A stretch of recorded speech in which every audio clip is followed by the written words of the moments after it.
నిజామాబాద్ జిల్లా కలెక్టరేట్లో అదనపు కలెక్టర్లు అంకిత్, కిరణ్ కుమార్ ఉద్యోగాలకు మట్టి గణపతులు పంపిణీ చేశారు.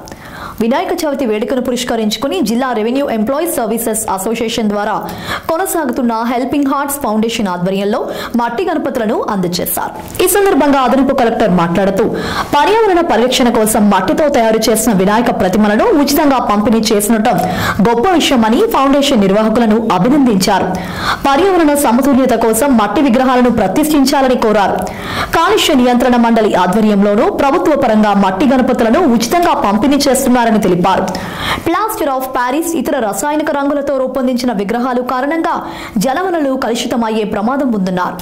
ప్రజలందరూ మట్టి గణపతులను ప్రతిష్ఠించి పర్యావరణ పరిరక్షణకు దోహదపడాలని పిలుపునిచ్చారు.